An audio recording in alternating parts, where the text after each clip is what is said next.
Di m na nwaanyị amụrụ ụmụ n'asaa bụ ife na-ayịnị ọ kpọrọ enyi ya nwaanyị. Anụrụ m di mgbe asịkene na nnụrụ di mba maka na mmanya ka adọlụ n'isi m like adụgo m ime wee bịa dọọ mmanya n'isi m wee soro this guy wee mee gịnị wee naba.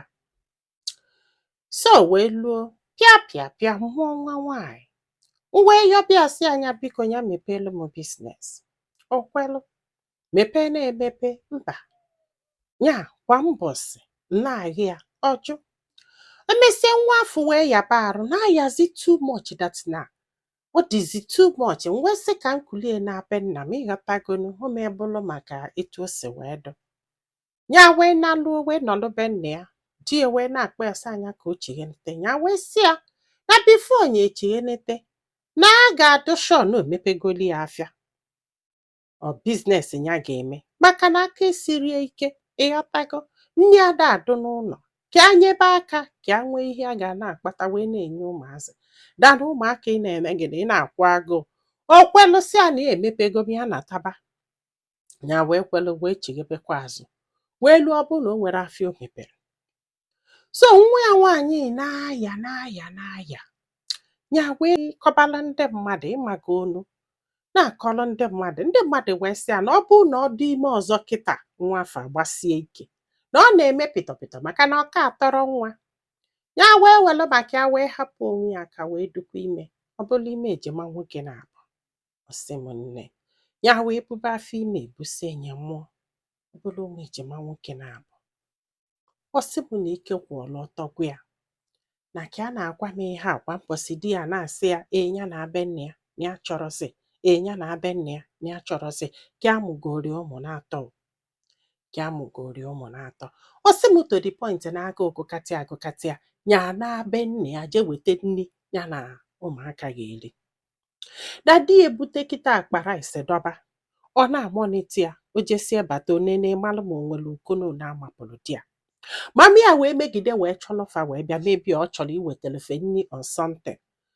Di efuru anya oje sachiba ụlọ sachiba si ka bred dị ebe a akpara ise na ọ dụkwa ka amapụrụ ofu uko nke nwa ọ dụkwa ka ewepụrụ ya nke nna ịmarọ na suspect gharịa na nwoke a hai n'ife na-ewute ụmụ na-atọ ka a ga-achị wee na be nne ya ụmụ ịtọ nwoke na-abụ na ofu nwaanyị. Ọ sị bụ na nke kasịzịa njọ kịta bụ etu o si ebunye mfe na ọkwụgharịgide kwụgharịsị ọbata ọligolo mfe nọọsụ infection ka a nọ na-etrit.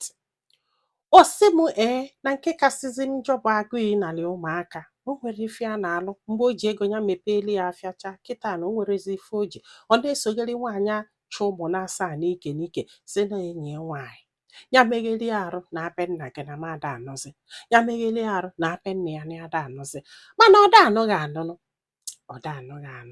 Ọ sị m nne ya made the greatest mistake na ya mara ife a ga-eme na ya tọrọ atọ maka ihe ndị mmadụ ga-ekwu ụmụ na-atọ ka a ga-achị wee naba. Na mami ya gwakwala ya sị ya na ọ bụkwalụ na ọkali anya na taba mana still keki a ga-esi wee na. Ọ sị m na ya dị 21 years wee nụba this guy na kịta na ya dị 25 years na the guy na onwe nye do 34 years. Ihe a wee na-eme ya na-alụ onye asị ndị mmadụ na-emere ego n'isi ụmụ nwaanyị unu afụgo ihe nji wee sị eso na nwoke ma ọ bụ na o mere ego n'isi gị eso na nwoke maka na nke kasị njọ na ị ga-ebu ụzọ gbasoro nwoke solie na-abịa ilu ịmụba ụmụaka everybody echefugo cheninugo di ịlụzi ebe afọ egbube ga-egbube ị na-asị kedu ife ndị mmadụ ga-ekwu na ndị mmadụ ga-asị kịta na emere ego gị na-ekpolo ụmụaka nata na-eme nke anyị ka ife na-emebu ka ha kwuo mgbe ị na-agbaso nwoke emere ego gị eke ga afịfịa n'anya. Ọ na-abụ onye mụta nwa na-asị ka ọ dụrụ nwa ya na mma o weta ka onye kịta anụnwa ịnọbe di gị jekwebe nna gị je na-eweta nri wee na-eli. Amama anya iji afụ nne gị amarọ m anya iji afụ nna gị amarọ m anya iji afụ ha. Honestly mgbe ọbụla ị bịala eziokwu na fa ga-enye gị nri mana alele ka fa na-ebe n'isi gị go home ọ bụ na emere ego gị. Ọ sị m nne na ife ji wee wepụtala anyị okwu ebe a bụ ọnya chere na ụmụaka na-aba n'ike agwụgokwenye na nke die na-esogheli. Ị na-ajụ ma ọ gị chịrị ụmụaka anaba n'ike agwụgwụ gị? Nwoke afọ na-anụ gị anụ? Ọ da-anụ gị anụ, so na anyị sị gị chịrị ụmụ gị naba, anya sịra gị gbapụ na di? No, because na ị da-anụ di. Ọ bụ na omenala Igbo kwuru na nwoke emere ego gị na ịmụọla ya nwa na ọ bụrụ nwa ya, unu ma gị na-eme this mistake unu na-eme. I don't understand. Asị akwa m ịchọ ime mistake ga-emene o, mana ọ bụrụ na ndị be anyị si ome ka mgbom, ikedokwa gị ka mgbom. Yeah, ọ bụrụ na ịdụ ready to bring children out na-anụghị di, be ready to take care of them na-enweghị nwoke ga-asọpọtụ gị. Yes, most of the ihe a na-ewepụta ebe a o nwere nke emere ego. What is all this? Melụnụ na onwe unu ebelen, melụnụ na nne na nna unu ebelen. Ike gwụkwalụ m o.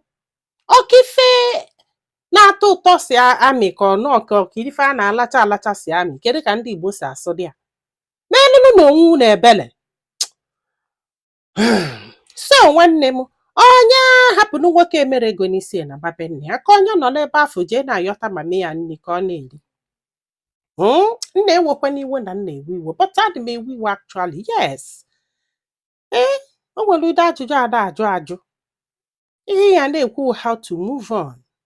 Yes, gwa anyị filo na comment section maka na ọ ga-enyere this lady aka iji gba ife ọ ga-eme.